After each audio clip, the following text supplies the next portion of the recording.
it isn't that I have, 20 pounds of potatoes and carrots that, I'm on day 20, day 30, day 40 of trying to eat. Um, there's a small voice in my head that says, reevaluate what and how much you're growing based on that. But it's a very small voice. Yeah, you're not really hearing it too loud. Yeah, it's, better to have it than not have it, Yeah. right, in my mind. And I just don't know if I have the data points necessary to really evaluate it. This is where the nerd of me comes out. I've been trying this year. Here's a spoiler, trying to calculate how much I am growing in weight. Not my weight. Laura knows not my weight, but and and How's that working out? well, I mean, I got a lot of screen captures and a Well, lot of there you go. a lot of pictures. Let me ask you a question. Do you mind? No, I don't. Okay.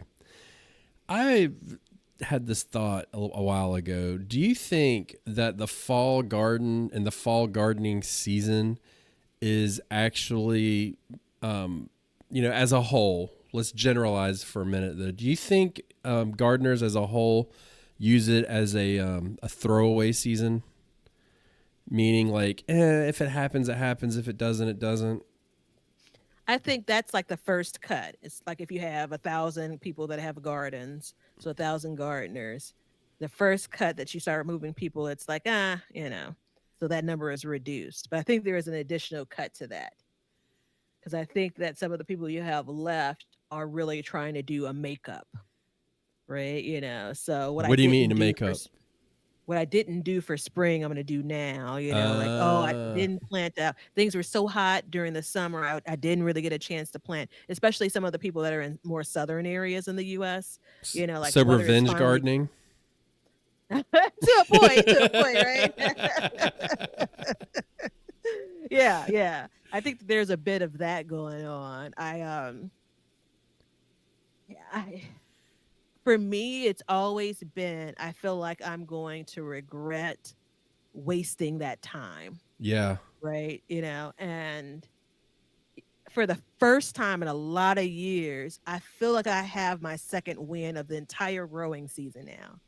And I'm trying to push back the sadness of I got my groove going.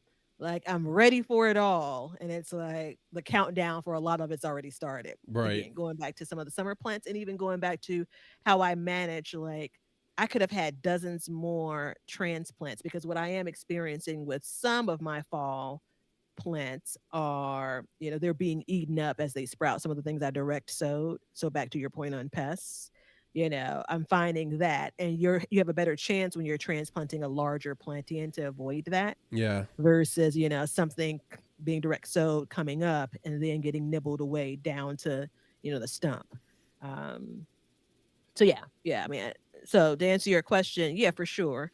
How many though? I'm not sure. I know for a long time, and like even still to this day, like I'll go to plant something out, and depending on what it is, I'll absolutely be like, well, I'm gonna give it a shot. If it works, great. But if it doesn't, fine. And I think it's the fact that there's an end date, right? There's within reason. You know that the frost comes and that's when things will start to get difficult. Not that your garden will die if you plant it correctly at that time, but it'll start to kind of wear down. And I think that's part of it. But I absolutely do fall into the category of like almost revenge gardening where it's like, man, I had a really struggled, and even though I know what to expect for, late July into mid August, like I know and I expect for my garden to empty out, but I also look at it, I'm like, and I've done it before, so I know that like there's a whole nother season behind me and I'm going to make up Hmm. for what I didn't have. And this is not popular in my area to say, but I actually prefer the vegetables that you grow in the fall and spring more than the summer. So I get kind of excited for it, but it took me a long time to get there. Hmm. You know what I Hmm. mean? And I also find it fascinating that the healthiest vegetables you get to grow twice a year. Isn't that interesting? It's interesting. I know that about you as far as those being the vegetables you prefer. Um, It's hard to admit it though, because I Yeah, love fruit. I love, there's certain things that I love, but when it comes down to making like a solid meal, like you can't beat a handful of collard greens. You know what I mean? Or a yeah, I look cabbage. at this and I feel like we have to have Leonard add this to a separate discussion because this is the, who are you growing it for conversation.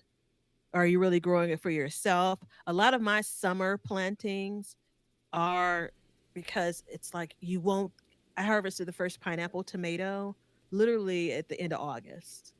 Right. Such a tragedy for me. Oh, whoa, it's me. But I said on some video, like, I waited a full year for this. Yeah. And because you have spring and you have fall in those crops, the window for when you last had them is shorter, right? So you are able to enjoy them more frequently, to be quite frank. A lot of what we do for summer, there's only so much you're even eating during the season for summer. Yeah. A lot of that's preserved, right?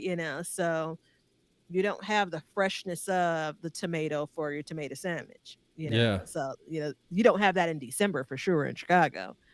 So it makes me stop and think, and we've talked about this, and this time of year is probably more common than not.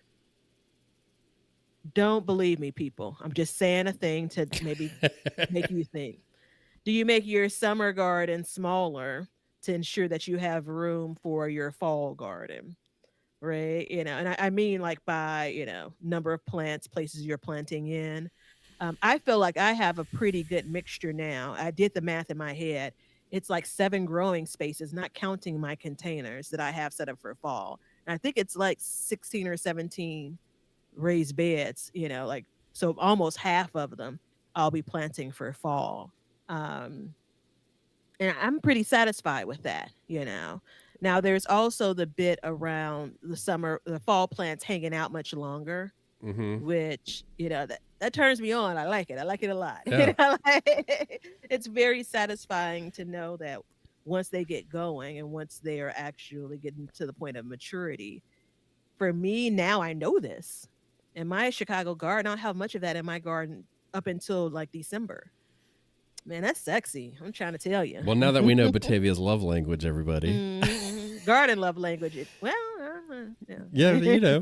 it's all the same. No, I Mhm. mean,